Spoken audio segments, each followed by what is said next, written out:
Fala galera, Mister Salada aqui mais uma vez e hoje a gente vai falar sobre línguas e idiomas na construção do seu cenário. Como você usa, como você incorpora nas suas histórias, enfim. A gente vai focar nisso. Antes de mais nada, como sempre, eu vou pedir para você, se você gosta do conteúdo do nosso canal, poder curtir esse vídeo, compartilhar esse vídeo, se inscrever, enfim, né, marcar o sininho, essas coisas que o YouTube faz, né? Enfim, porque isso é muito importante, isso ajuda muito a gente expandir o pessoal que assiste, né? E isso é muito bom pro canal, enfim, se você gosta do nosso conteúdo, essa é uma forma de ajudar a gente. Bom, a primeira coisa é por que as línguas e os idiomas importam no seu cenário, né? A gente não pode esquecer que línguas e idiomas são elementos extremamente marcantes e relevantes para a evolução cultural ou num contexto cultural de uma civilização. Né? Se você está fazendo world building, está construindo o seu cenário e você tem um continente que você criou, entender quais são as línguas faladas ali, por que as pessoas falam aquilo, de que maneira isso funciona, é muito importante para você estruturar o seu cenário. Né? Pensa assim, uma língua ela tem uma origem, e essa origem ela vai indicar elementos históricos, ela vai indicar elementos geográficos, muitas vezes ela vai indicar elementos de soberania. Um povo falar uma língua, um idioma e não falar outro, muitas vezes só essa informação já é fundamental. Né? Pensa no mundo real. Quantos países falam idiomas que não surgiram ali? Por quê? Porque são, por exemplo, ex-colônias. Então, se um país, se no seu cenário, um país, ou uma cidade, ou um estado, ou um local, fala uma língua que não é a língua nativa, ou seja, que não é uma língua surgida ali, você já tem um elemento histórico para justificar. O porquê que eles falam uma outra língua? De que maneira essa outra língua chegou ali? Entende? Então, quando você decide qual é o idioma falado em um lugar, no seu cenário, você já está dizendo várias coisas implícitas e embutidas nessa informação. Um outro ponto que você tem, por exemplo, é a questão da ancestralidade. Né? Se hoje a gente tem, por exemplo, no mundo real, você tem o português, o espanhol, o francês, o italiano, o romeno, enfim, são pelo menos 5, com certeza são mais línguas, que são derivadas do latim, certo? São línguas latinas. Por quê? Isso significa uma ancestralidade comum. Essas línguas surgiram em regiões que em algum momento falavam latim e foram influenciadas por isso. Então, quando você estabelece o idioma do seu cenário nos locais específicos, você também pode estar fazendo ali um processo de construção de uma ancestralidade comum. Se você tem um tronco, né, você tem línguas que surgem do mesmo tronco linguístico, em algum momento as pessoas que formaram esses povos vieram daquela região ou tiveram contato com aquela região ou, novamente, foram dominadas, enfim, por aquela região. Então, esse já é mais uma situação em que você vai apresentar a cultura, apresentar o seu cenário a partir de um simples fato que língua é falada ali, certo? A história vai influenciar, como eu disse, a geografia vai influenciar. Muitas vezes povos que fiquem separados geograficamente vão ter línguas muito mais distantes do que povos que tenham contato por conta da geografia. A questão da soberania, como eu disse, você pode ter casos em que uma língua é obrigada, né? Ela é imposta a um povo, por exemplo. E isso vai fazer muita diferença. O uso do idioma, muitas vezes, determina a sua força, certo? No mundo real, o inglês é uma língua franca, no sentido de talvez o mais próximo que a gente tenha de uma língua mundial, né? E no seu cenário, o que você vai observar é o que faz com que uma língua seja mais falada que as outras. Por que um idioma é mais comum? Né? Por que no D&D, por exemplo, existe o idioma comum?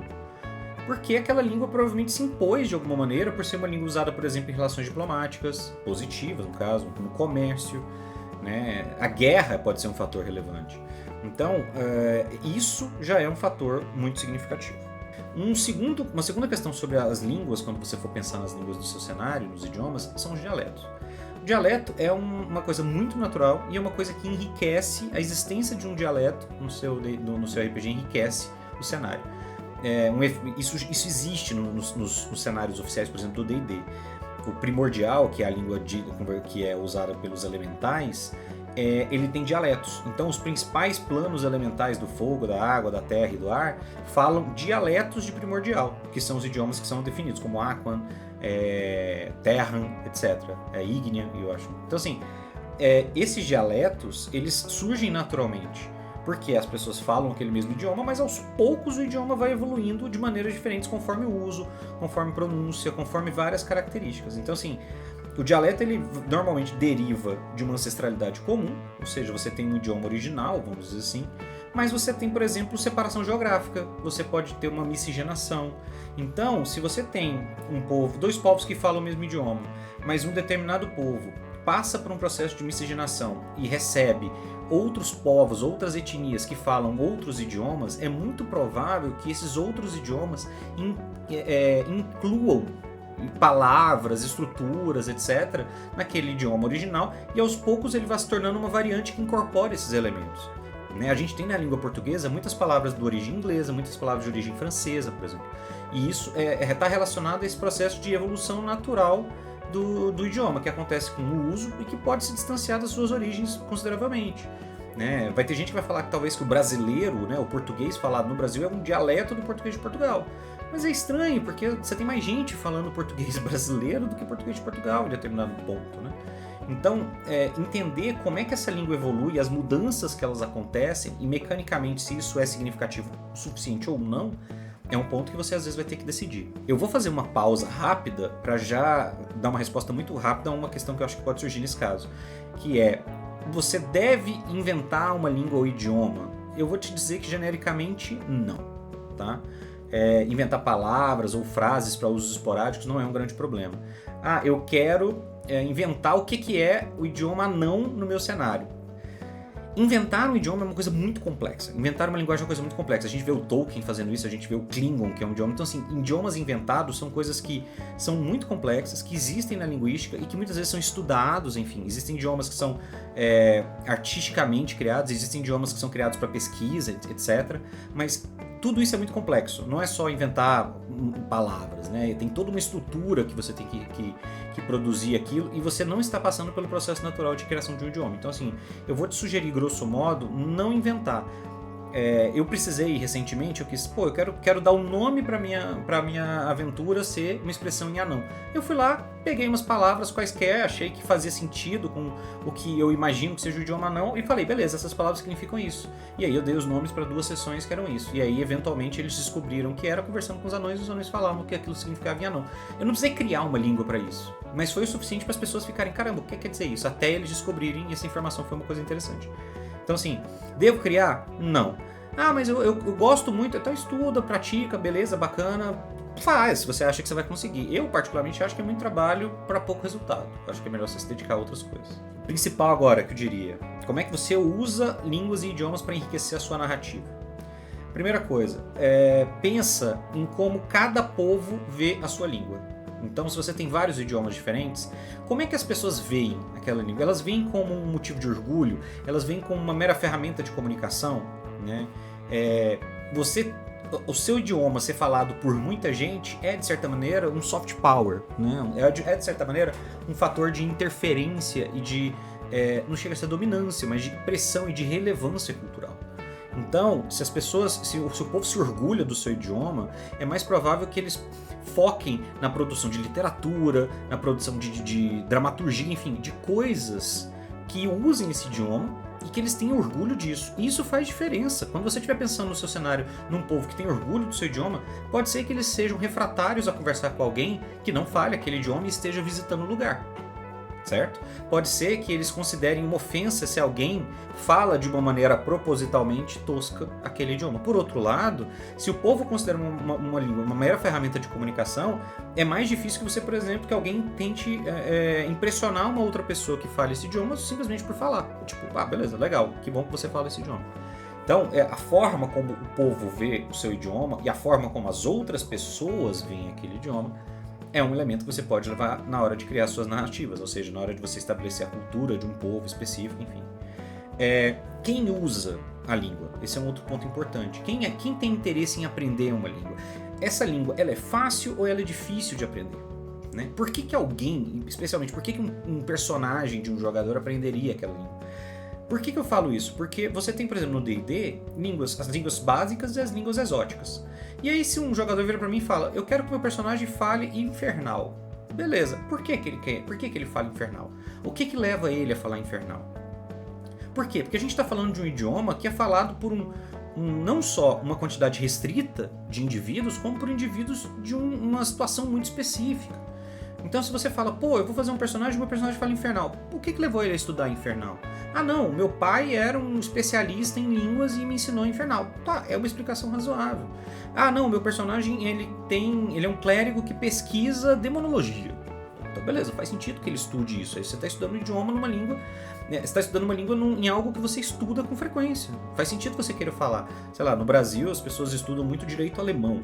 Então não é estranho que um aluno de direito resolva aprender alemão para estudar textos sobre direito alemão na língua nativa. Porque a gente sabe que tradução é uma arte, é uma técnica, né? Não é uma arte, é uma técnica, uma ciência que mesmo com todo cuidado, às vezes pode afetar certos conteúdos. Então, você pensar em por que as pessoas aprendem uma língua, quão fácil ou quão difícil é aprender uma língua, isso também faz diferença. Se uma língua for muito complexa de entender, as chances de você ter menos gente falando são maiores, ou seja, tem menos gente com dedicação ou com esforço suficiente para aprender aquela língua, a menos que aquela língua seja uma língua muito fundamental.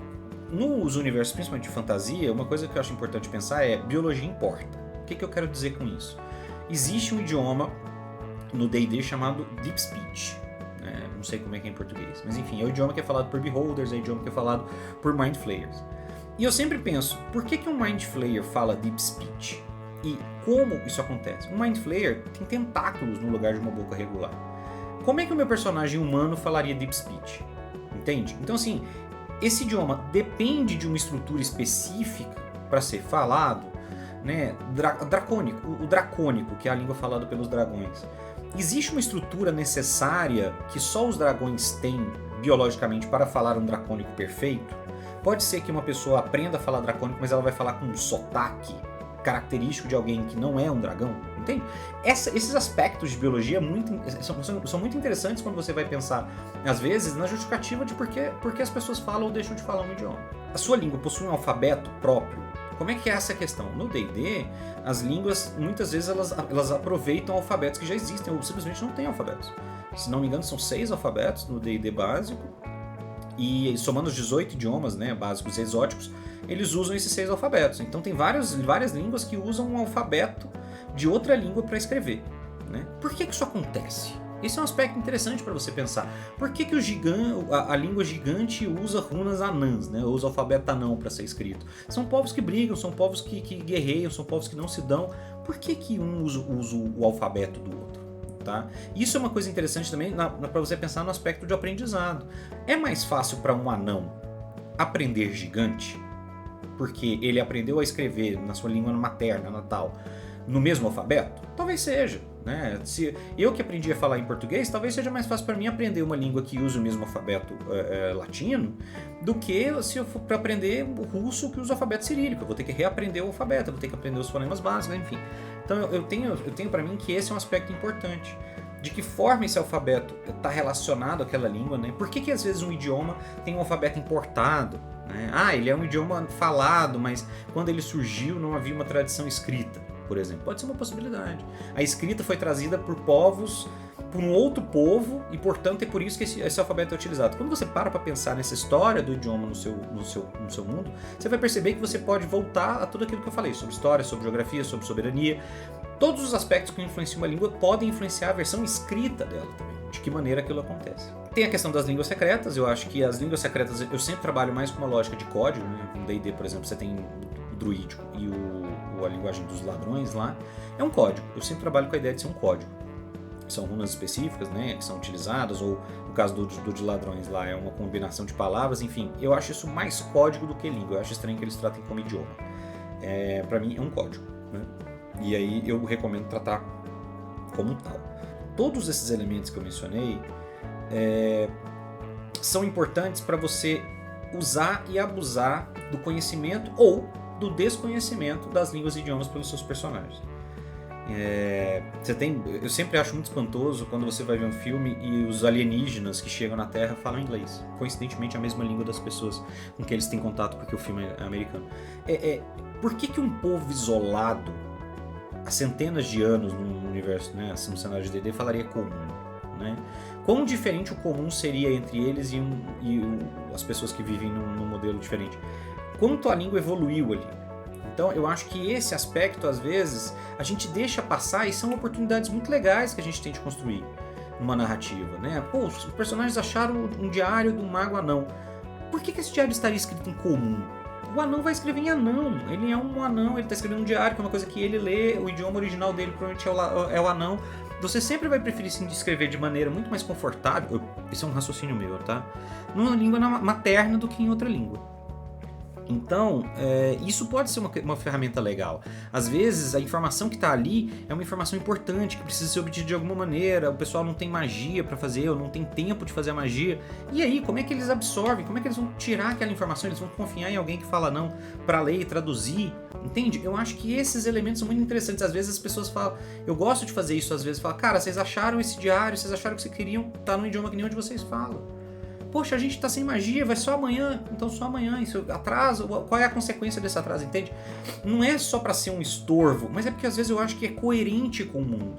Tem horas que você tem que observar e falar, essa é a escolha coerente, mesmo que ela talvez não seja a escolha que mais acelere o processo, mas você olha e fala, cara, não, eu não vou desfazer uma construção bacana de mundo, né, de cultura, de história, só pra isso, só pra facilitar. Então, lembre-se de que os seus personagens...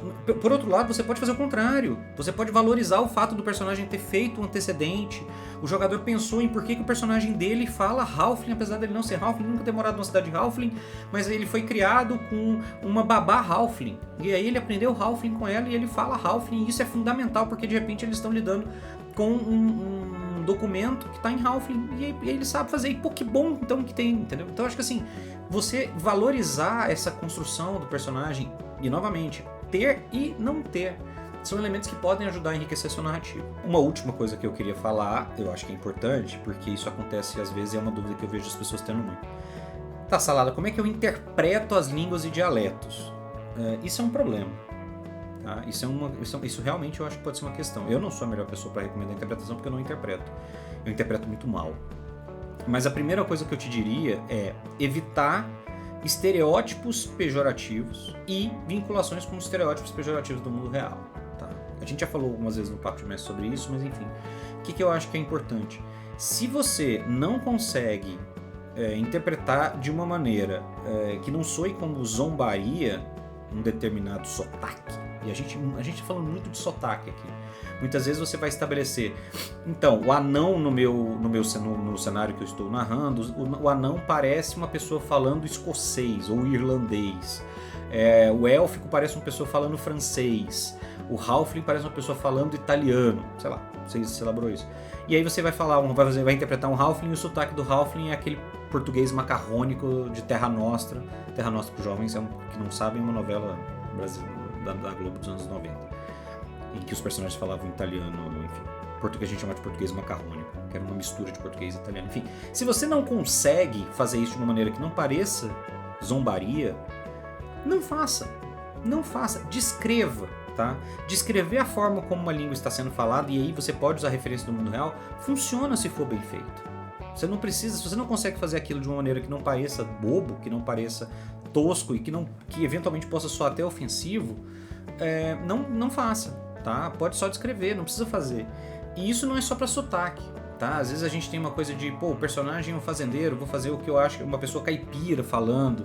E aí, pô, sei lá, às vezes você vai fazer isso de uma maneira ofensiva, alguém da mesa pode se incomodar. Então, claro, esse tipo de coisa é uma coisa que você pode resolver na sessão zero, mas se por acaso você se deparar com uma situação que você não pensou que ia acontecer, aconteceu e você quiser evitar esse risco, a minha sugestão pessoal, e aí talvez eu esteja sendo casuísta porque eu não interpreto, não interprete. Se você não consegue interpretar de uma maneira que não fique pejorativa, não interprete. Descreva da melhor maneira que você puder, apresente de alguma maneira. Se alguém conseguir fazer isso de uma maneira que você não consegue fazer, fale, é isso, exatamente, fulano conseguiu fazer o que eu não consigo, vão na dele, que vai estar certinho. Eu acho que é isso, ficou mais longo do que eu gostaria o vídeo, mas enfim, é o meu vídeo para essa semana, as minhas dicas são essas. Se você concorda, discorda, tem dúvida, tem comentário, tem outro tema que você acha que seria legal a gente falar, comenta aqui que eu leio sempre, respondo sempre, e eu vou ficar muito feliz com a sua participação. É isso, a gente se vê no próximo vídeo. Hasta luego.